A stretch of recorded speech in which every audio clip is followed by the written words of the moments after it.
Hey folks, Michael Mann with Michael Mann Security Services. Welcome to the Security Management Minute.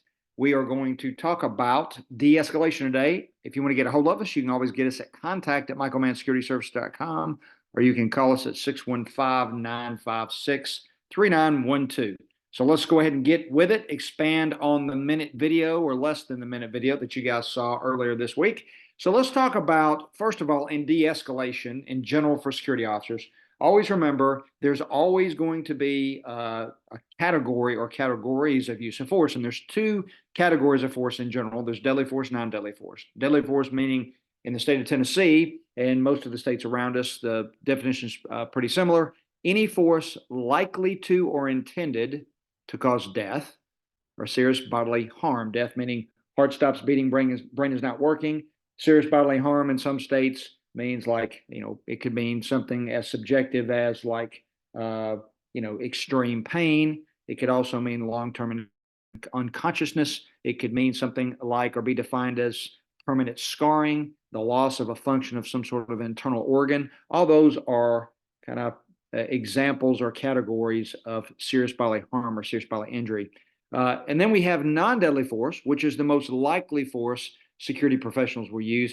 And that's going to be any force not likely or intended to cause death or serious bodily harm. Okay, so just important to remember in de-escalation, you'll see that in just a second, why we need to understand the force categories. Now, this is a use of force model. Now, use of force model, this is the NIJs.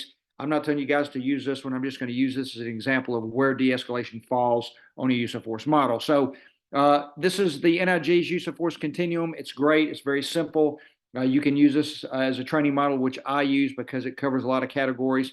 So just where de-escalation falls on a use of force model, it's important. If you're a security professional, you're a security manager, you're a supervisor, you run some sort of security organization, your folks have a use of force model, and they are trained in that use of force model. So let's talk about the elements there in the model at the top where de-escalation lives. Officer presence is just the security officer's physical presence, uniform, plain clothes, whatever. We're going to talk about that in just a few minutes. Verbalization is where, hey, officer presence doesn't work. And now what we need to do is we need to persuade that person through the use of verbalization to follow some sort of a command or request. And then empty hand control, there are two types, soft and hard. In de-escalation, normally we don't go above soft empty hand control. Soft empty hand control is when I physically make contact with that person, but I'm not causing pain for compliance. I'm not going to cause any kind of injury. And so the purpose of that contact is just to get, most of the time, I'm very kind of a passive, non-compliant person. They're not physically resistant. They're just refusing verbally to do something, or they are not, based on your verbalization or your ability to try to persuade, they're not going to listen to that. So now what happens is we're going to physically make contact with them, and we're going to move them, or we're going to try to escort them out of this controlled space that we're in. This is where normally de-escalation lives, within officer presence, verbalization, and soft empty hand control. When we start getting into hard empty hand control, less lethal, we're leaving de-escalation and we're actually going into escalation. And sometimes when we try to de-escalate a volatile situation, that does happen. So what is de-escalation? De-escalation is your security officer's ability to identify and actually manage some type of conflict. There are different stages of conflict based on what system that you were taught, but just understand de-escalation starts with that identification of those stages and being able to manage those stages. The important piece of the management is the communication. Communication, there's always a sender, there's always a receiver. How we both send and receive that communication as a security professional is key to de-escalating a situation, okay? The ability to manage this aggressive person, this volatile situation. And some things we need to pay attention to when we talk about de-escalation techniques in security. A big one here, nonverbal communication.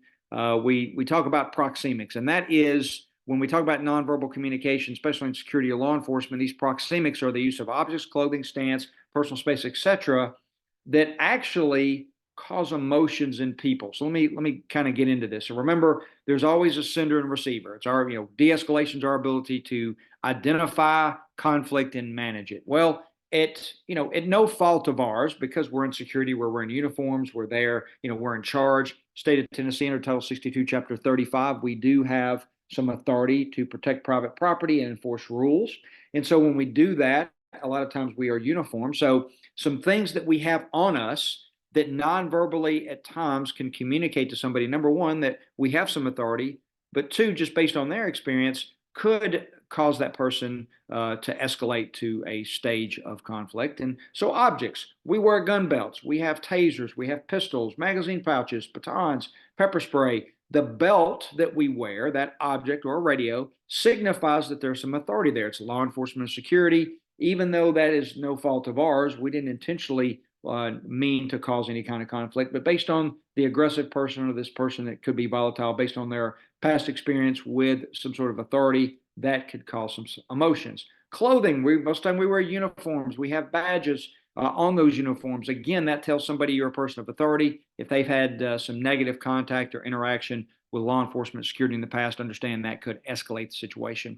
The way that we stand, we want a good, stable platform to be able to, one, move safely, to approach the person safely without getting hurt.